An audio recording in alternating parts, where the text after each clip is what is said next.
Hello കൂട്ടുകാരെ, എല്ലാവർക്കും നമസ്കാരം. നമ്മുടെ ഇന്നത്തെ ചാറ് കറി ഒരു വെണ്ടയ്ക്കയും തക്കാളി ചേർത്തിട്ടുള്ളൊരു ചാറ് കറിയാണ്. അതിനായിട്ട് നമ്മൾ ആവശ്യത്തിന് എണ്ണ ഒഴിച്ച് കടുക് താളിച്ച് നമ്മൾ അരിഞ്ഞെടുത്തിട്ടുള്ള വെണ്ടയ്ക്ക ആദ്യം നമ്മൾ എണ്ണയിലേക്ക് ഇട്ട് കൊടുത്തു.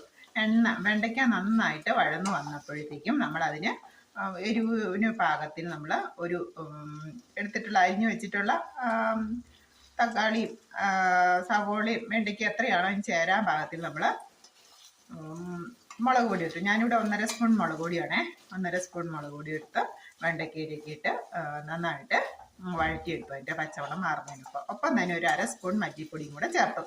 അപ്പോൾ വെണ്ടയ്ക്ക നന്നായി വഴന്നു വന്നതിന് ശേഷം അരിഞ്ഞു വെച്ചിട്ടുള്ള തക്കാളി, 2 തക്കാളി എടുത്ത് 2 ചെറിയ തക്കാളിയും ചെറിയൊരു സവോളയും പച്ചമുളക് കീറിയതും കൂടെ വീണ്ടും ആ എണ്ണയിലേക്ക് ഇട്ട് വഴറ്റിയെടുത്തു. അപ്പോഴത്തേക്ക് മുളകിൻ്റെയും മല്ലിപ്പൊടിയുടെയും ഒക്കെ മുളക് പൊടിയുടെയും മല്ലിപ്പൊടിയുടെയും ഒക്കെ പച്ചമണം അങ്ങ് മാറിക്കിട്ടി. അപ്പോൾ അതുകൊണ്ട് ഇതുപോലെ നന്നായിട്ട് വഴന്നു വന്നു കഴിയുമ്പം വെണ്ടയ്ക്കയും തക്കാളി എല്ലാം വഴന്നു വന്നു കഴിയുമ്പോഴത്തേക്ക് നമ്മൾ അതിലേക്ക് ആവശ്യത്തിന് ഉപ്പുനീര് ഒഴിച്ച് കൊടുത്തിട്ടുണ്ട്. ഉപ്പുനീരും കൂടെ ഒഴിച്ച് കൊടുത്തതിന് ശേഷം തേങ്ങ മാത്രമാണ് ഞാൻ അരച്ചെടുത്തിട്ടുള്ളത്. ആവശ്യത്തിന് തേങ്ങ അരച്ചെടുത്തിട്ടുണ്ട്. നമുക്ക് ചാറ് കിട്ടാൻ പാകത്തിന് അരപ്പങ്ങ ചേർത്ത് കൊടുക്കാം കേട്ടോ. ആവശ്യത്തിന് അധികം ഒരുപാട് ചാറാക്കണ്ടേ. തേങ്ങ അരച്ചിട്ടുള്ളൊരു കറിയാണ്. അപ്പം ഞാൻ ഇതിലേക്ക് ഈ അരപ്പ് ചേർത്ത് കൊടുത്തു. നമ്മൾ എടുത്തിട്ടുള്ളത് വെണ്ടയ്ക്ക, തക്കാളി, സവോള, പച്ചമുളക്, ചെറിയൊരു കഷ്ണം ഇഞ്ചി ഉണ്ടായിരുന്നു.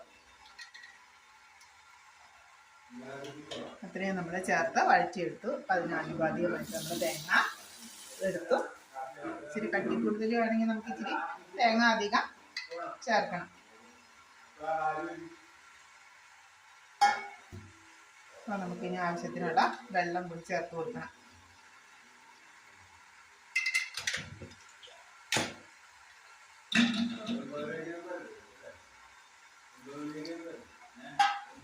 നമുക്ക് കുറച്ച് ജാറ് കഴുകിയിട്ടുള്ള തേങ്ങയുടെ അരപ്പ് ഇരിക്കുന്ന കുറച്ച് വെള്ളം ഞങ്ങൾ ചേർത്ത് കൊടുക്കാം.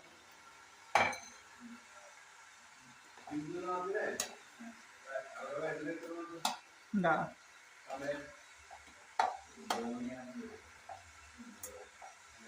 സൂപ്പറൊരു ചാറ് കറി റെഡി ആയിട്ടുണ്ട്. Okay, bye bye, thank you. അടുത്തൊരു വീഡിയോ ആയിട്ട് അടുത്ത ദിവസം കാണാം.